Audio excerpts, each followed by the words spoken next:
Assalamualaikum warahmatullahi wabarakatuh. Karena materi yang lalu kalian sudah belajar mengenai persamaan kuadrat, sekarang kita lanjut dengan fungsi kuadrat. Silakan disimak.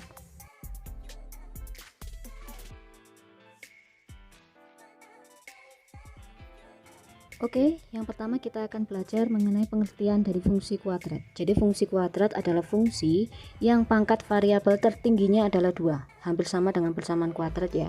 Cuma kalau di fungsi ini kalian belajar mengenai grafik parabolanya gitu. Nah, yang pertama ada grafik fungsi kuadrat. Grafik fungsi kuadrat ini pada dasarnya ada dua jenis ya. Jadi dia terbuka ke atas atau terbuka ke bawah. Apabila dia terbuka ke atas, itu berarti A-nya lebih besar dari 0. Ingat, A posisi yang ada di awal yaitu AX kuadrat. Nah, itu kalau A-nya lebih besar dari 0, maka dia terbuka ke atas atau seperti mangkok. Kemudian kalau A-nya kurang dari 0, maka dia posisinya terbuka ke bawah. Seperti huruf kayak M ya gitu.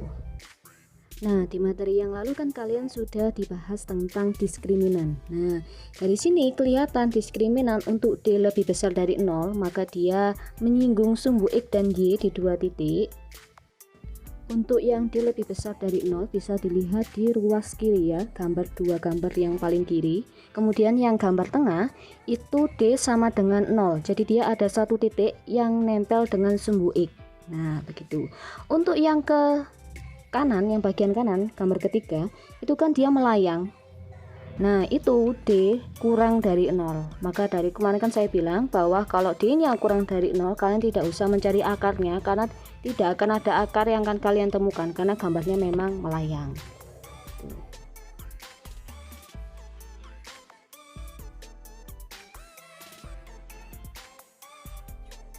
Kemudian kita lanjut dengan titik potong dengan sumbu-sumbu koordinat. Jadi kalau dia si grafik ini berpotongan dengan sumbu X, maka Y-nya itu harus 0. Ingat, Y-nya yang 0. Maka nanti tinggal kalian faktorkan, maka akan bertemu dengan X1 dan X2. Nah, di mana X1,0 dan X2,0 itu adalah titik potong dengan sumbu X. Begitu. Untuk yang titik potong dengan sumbu Y, kemudian ketika grafik itu berpotongan dengan sumbu Y, maka X-nya lah yang harus 0.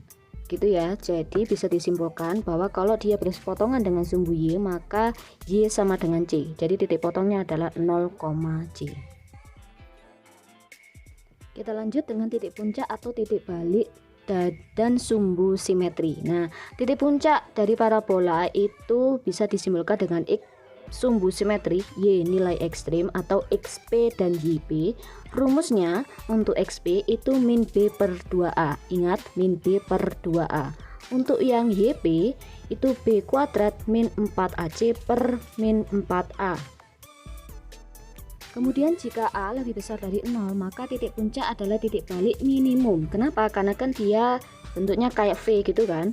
Nah, titik balik itu posisi paling bawah gitu. Jadi dia nilainya adalah minimum dan parabola terbuka ke atas. Jika A kurang dari 0, maka titik puncak adalah titik balik maksimum. Kenapa dia maksimum?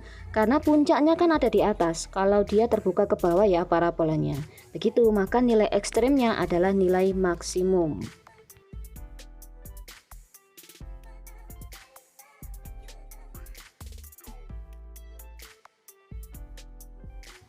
Kemudian kita lanjut dengan menentukan persamaan kurva dari fungsi kuadrat ya.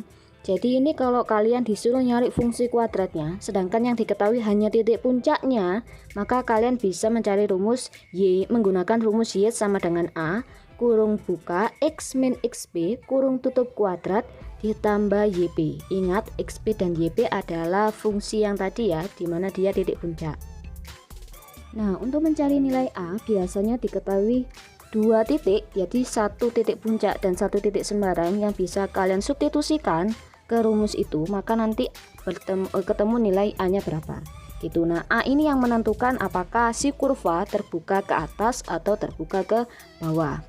Nah, untuk yang kedua, jika diketahui titik potong dengan sumbu X yaitu x1,0, x2,0, maka kalian bisa memakai Y sama dengan A x min x1 dikali x min x2. Sama ya, ini kasusnya seperti yang di atas. Biasanya diketahui 3 titik, pasti ada 1 titik sembarang untuk mencari nilai A itu berapa. Nah, yang terakhir, jika tidak diketahui titik puncak atau titik potongnya, bisa kalian gunakan atau disubstitusikan saja nilainya. Biasanya nanti ada 2 titik ya, untuk mencari A, B, dan C. Gitu. Assalamualaikum warahmatullahi wabarakatuh. Setelah kalian melihat penjelasan singkat dari fungsi kuadrat, sekarang kita lanjut ke latihan soal. Nah, yang pertama ini ada koordinat titik balik grafik fungsi f fungsi kuadrat, yaitu fx sama dengan 2x pangkat 2 min 4x plus 5. Nah, yang ditanyakan ingat titik balik. Kalau titik balik berarti kita membutuhkan x dan y. Nah, karena dia titik balik ya, ada kata titik baliknya, maka yang kita cari adalah x sumbu simetri dan y nilai ekstrim, atau simbolnya xp dan yp. Begitu. Nah, sebelum masuk ke rumus, kalian perlu tahu untuk nilai A itu berapa, B itu berapa, dan C berapa, gitu ya. Jadi dicari terlebih dahulu. Nah, kalau sudah ketemu A, B, dan C, maka tinggal kita masukkan ke rumusnya. Yang pertama ada XP, ini min B per 2A. Ingat, min B per 2A untuk X sumbu simetri.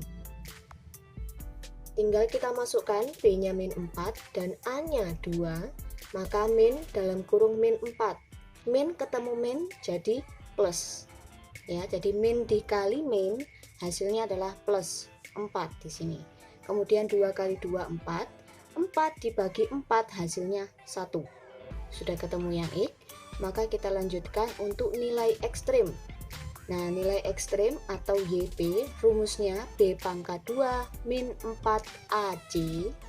B pangkat 2 min 4AC. Ingat, ini rumus untuk diskriminan. Nah, bisa diganti dengan D per min 4A. Gitu ya. Kemudian dilanjutkan, kita masukkan A, B, C-nya, di mana B berarti min 4 pangkat 2, min 4 dikali 2 dikali 5, per min 4 dikali 2. Nah, untuk min 4 pangkat 2, maka hasilnya adalah 16. Min 4 dikali min 4, hasilnya positif 16, bukan min 16. Gitu ya. Kemudian, yang min 4 dikali 2 hasilnya kan min 8. Min 8 dikali 5, karena negatif dan positif maka hasilnya adalah negatif. 8 kali 5 40. Begitu, maka 16 dikurangi 40 yaitu min 24. Untuk yang penyebut min 4 kali 2 yaitu min 8, maka min 24 dibagi min 8 hasilnya adalah 3. Maka untuk koordinat titik balik grafik fungsi ada di 1,3. Begitu. Kemudian kita lanjut di nomor 2. Ini diketahui fungsi kuadrat fx sama dengan 2x pangkat 2 min 7x min 5 serta titik A 2, min 11, B min 1,0 dan C min 4,55. Titik yang dilalui grafik fungsi fx adalah, nah yang ditanyakan itu ABC ini melewati grafiknya si fungsi kuadrat enggak? Begitu. Nah, cara yang pertama ini bisa kita substitusikan. Ini caranya cuma disubstitusikan aja. Jadi A, B, dan C kita ambil nilai X-nya. Kalau yang A kan 2, maka kita substitusikan ke fungsi. Apakah nanti hasilnya ini sama dengan yang di sini, yang di belakang, Y ini. Nah, 2 fungsinya kan 2x pangkat 2 min 7x min 5, berarti 2 dikali 2 pangkat 2 min 7 dikali 2 min 5. Hasilnya adalah min 11. Nah, di sini karena di sini sudah sama nilainya yaitu min 11, maka titik A dilalui grafik fungsi fx. Itu yang A. Maka kita coba yang B. Nah, yang B X-nya kan min 1. Y-nya 0, maka kita coba disubstitusikan, X diganti sama min 1. Setelah kita hitung, maka hasilnya adalah 4, di mana 4 tidak sama dengan 0. Begitu, berarti kan si titik B itu tidak dilalui oleh grafik fungsi fx. Nah, selanjutnya yang C, ini ada min 4. Jadi min 4 X-nya, Y-nya 55, maka kita substitusikan. Setelah disubstitusikan, hasilnya Y ini ketemu 15, berarti titik C itu tidak dilalui oleh grafik fungsi fx. Begitu.